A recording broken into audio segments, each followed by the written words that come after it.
Oke, bismillahirrahmanirrahim. Assalamualaikum warahmatullahi wabarakatuh. Sobat pencari celah, balik lagi sama program kesayangan kita gitu ya, para pencari celah.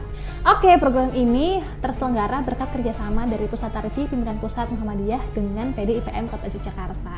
Jadi hari ini Fafat nggak akan sendirian, tapi Fafat akan bareng sama Ustazah Iva di sini. Iya. Oke, boleh sapa-sapa dulu sobat pencari celah di rumah, Ustazah Iva. Assalamualaikum. Oke, kabar baik sore hari ini? Alhamdulillah baik.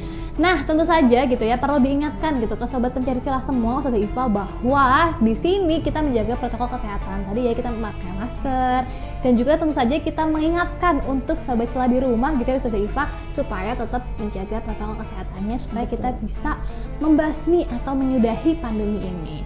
Nah, panjang banget sih prolognya gitu ya. Nah, Ustazah Iva gitu ya. Ini namanya apa ya, judulnya adalah ada yang bertanya gitu ya, ada bertanya, saya akan ambil dulu pertanyaannya loh, ambil dulu, cek dulu nih Ustazah Iva.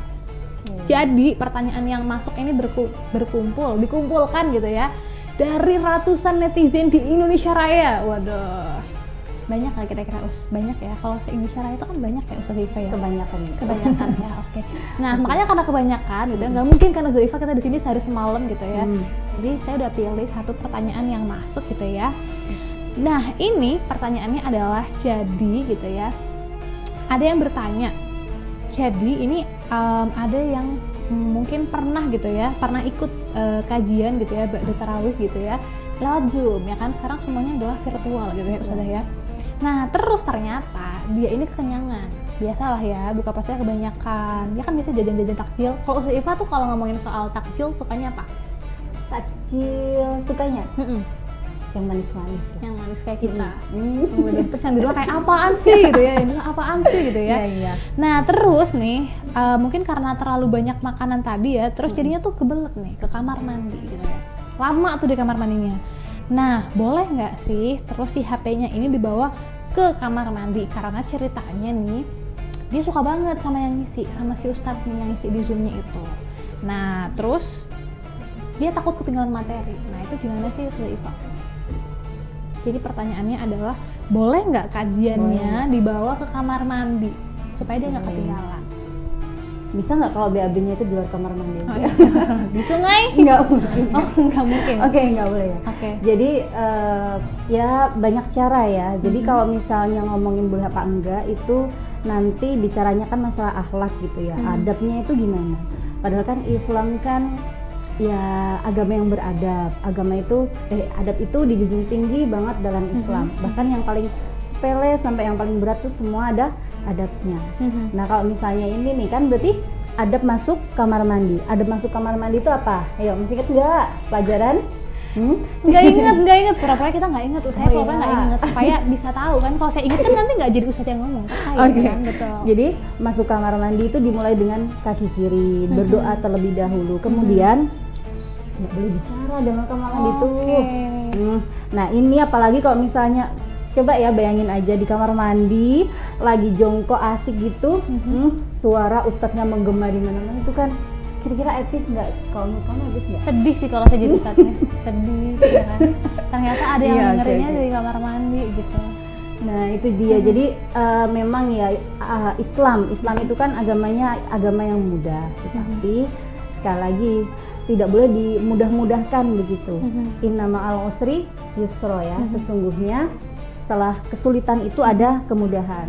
Lagian kan ini kan para pencari celah ya. Celah itu bisa aja solusi gitu kan. Jangan cuma sensasi aja gitu kan. Jadi kita di underline ya. Jadi cari solusi bukan cuma cari sensasi. Kan ya, sekarang keren banget ya cari sensasi ya. Iya. Nah, itu. Jadi ketika misalnya kita aduh ini sayang banget nih, kalau sayang tuh jadi ditaruh di cantol paku atau apa gitu kan, ditaruh di kresek, cantolin depan kamar mandi gitu. Nggak ada paku.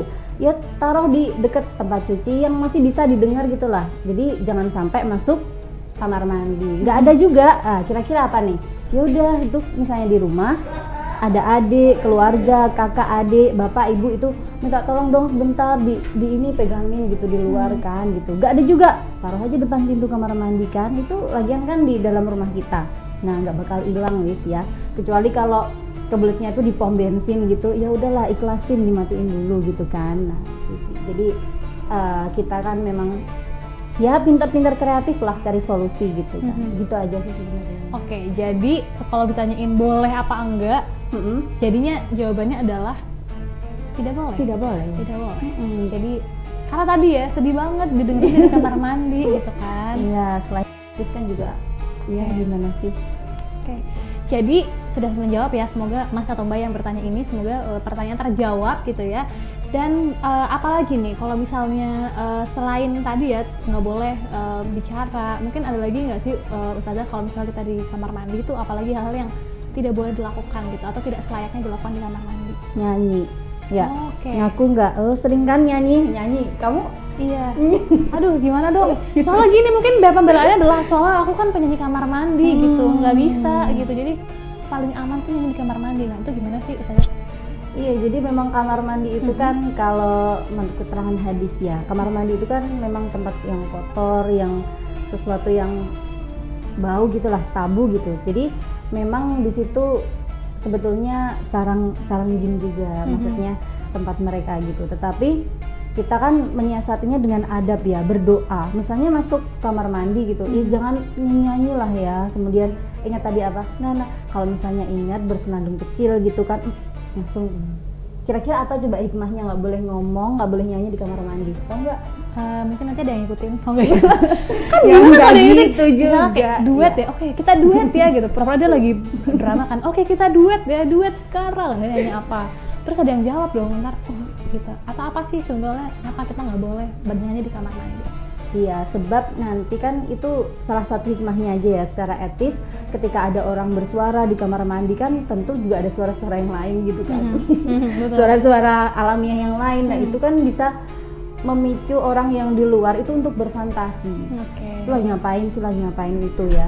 Selain itu kan juga bisa mengganggu, kalau orang normal ya mesti terganggu. Itu lagi gini gitu. Jadinya itu menahan yang seperti itu aja sih. Oke sobat pencari celah, gitu dulu untuk episode kali ini. Terima kasih Ustazah Iva udah berbagi hari ini gitu ya. Dan pastikan ya Ustazah Iva gitu ya, sobat pencari celah untuk jangan sampai ketinggalan setiap episodenya. Jadi langsung aja subscribe dulu YouTube-nya PDIPM Kota Yogyakarta gitu ya, dan juga follow Instagram-nya PDIPM Kota Yogyakarta. Kalau gitu, selamat banget dulu. Ustazah Iva juga pamit dulu ya. Kita ketemu di episode selanjutnya. Tetap sehat semuanya dan jangan lupa selalu saksikan para pencari celah. Sampai jumpa. Assalamualaikum warahmatullahi wabarakatuh.